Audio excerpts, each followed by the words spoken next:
तो बाबा साहब ने उसको जो कहना था वो बता दिया, लेकिन फिर भी उस लड़के को लगता है कि जिस लिए बाबा साहब ने मुझे बुलाया वो तो कहा ही नहीं यदि वो लड़का इसलिए खड़ा इंतजार में। कोई 20 मिनट हो गए, बाबा साहब ने ऐसे फिर से अखबार हटाया, बोले बेटा अभी तुम खड़े हो गए नहीं? तो लड़का बोला कि बाबा साहब आपने मुझे बुलाया था। किस लिए बुलाया था? आपने तो कुछ बताया ही नहीं। तो बाबा साहब ने कहा बेटा मुझे जो कहना था, मैंने जिस लिए बुलाया था वो बता दिया तुम्हें। लड़का बोला नहीं बाबा साहब आपने तो कुछ कहा ही, ये इतनी छोटी सी बात के लिए आपने मुझे बुलाया। आखिर वो लड़का बोल ही देता है कि बाबा साहब मुझे तो ऐसा लगा था कि आपको मुझसे कुछ चंदा होना चाहिए होगा, इसलिए आपने मुझको बुलाया। बाबा साहब ने कहा अच्छा बेटा मुझे तुमसे कुछ नहीं चाहिए। उस लड़के ने कहा फिर इतनी छोटी सी बात के लिए मुझको बुलाया? बाबा साहब ने कहा बेटा ये तुमको छोटी बात लग रही है, ये छोटी बात नहीं है। क्यों? मैंने तुमसे कहा कि अपनी लाल बत्ती वाली गाड़ी में बैठ करके तुम्हें उस बस्ती के एक दो चक्कर लगाना है हफ्ते में एक दिन, जिस बस्ती में तुम्हारा जन्म हुआ, जिस गरीब बस्ती में तुम पले पोसे पड़े। उस लड़के ने कहा इससे क्या होगा, इससे क्या फायदा होगा? बाबा साहब ने कहा इससे फायदा ये होगा कि जब तुम उस बस्ती के किनारे से गुजरोगे तो उस बस्ती के किनारे कुछ गरीब महिलाएं कपड़ा धो रही होंगी, उस बस्ती के किनारे कुछ गरीब महिलाएं बर्तन मांज रही होगी, उस बस्ती के किनारे कुछ गरीब महिलाएं झाड़ू लगा रही होगी, अरे उस बस्ती के किनारे जिनके मकान होंगे कुछ गरीब महिलाएं गोबर उठा रही होगी। और जब तुम्हारी गाड़ी उस बस्ती के किनारे से गुजरेगी तो जो महिलाएं वहां पे बर्तन मांज रही होगी, कपड़ा धो रही होगी, झाड़ू लगा रही होगी, गोबर उठा रही होगी, अरे जब वो तुमको देखेगी तो उनके मन में हो सकता है ये विचार आए कि अरे ये लड़का हमारी ही बस्ती में जन्मा, हमारी ही बस्ती में खेला कूदा बड़ा हुआ और आज ये लाल बत्ती वाली गाड़ी में बैठ के घूम रहा है। तो इस गरीब बस्ती से निकलकर जब ये लड़का यहाँ तक पहुंच सकता है तो फिर मेरा बेटा क्यों नहीं? जब ये लड़का इस गरीब बस्ती से निकल करके पढ़ लिख करके इतनी अच्छी गाड़ी में बैठ करके चल सकता है तो हमारा बेटा क्यों नहीं? अरे हमारा बेटा भी ऐसे बन सकता और ऐसी गाड़ी में बैठ करके चल सकता है। अगर उन महिलाओं के मन में ये बात आ गई तो महिलाएं कोशिश करेंगी अपने बच्चों को तुम्हारे जैसा बनाने के लिए, प्रयास करेंगी कि वो भी अपने बच्चों को तुम्हारे जैसा बनाए। बेटा इस बात से फायदा ये है और कोई। उस लड़के ने जब इतनी बात सुनी, उस लड़के की आंखों में आंसू आ गए और बाबा साहब के पैरों को पकड़ लिया, बोला साहब मुझे माफ करना, अरे मुझे तो लगा था कि आपको कोई चंदा वंदा चाहिए होगा इसलिए आपने मुझको यहाँ पे बुलाया। तो सोचो माताओं बहनों, बाबा साहब के मन में कितना दर्द था हमारे और आपके लिए। इतना कोई अपने बच्चों के लिए नहीं सोच पाता जितना बाबा साहब सोचते थे इस बहुजन समाज के। लेकिन आज ये समाज बाबा साहब के उपकारों को भूल गया। ये 2 लाइन में कहना है कि हमें भी मजली ने बहुत कुछ दिया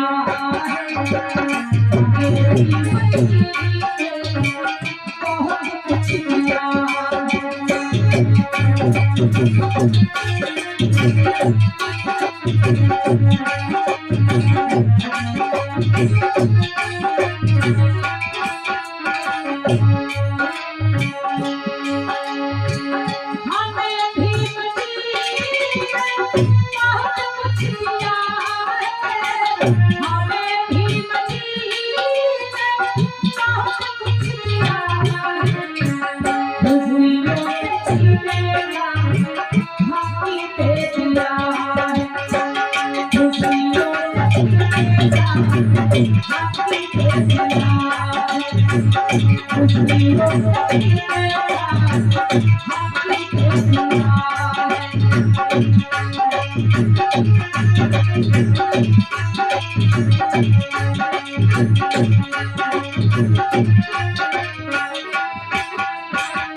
से बोलो तथागत बुद्धि की जय हो। बोलो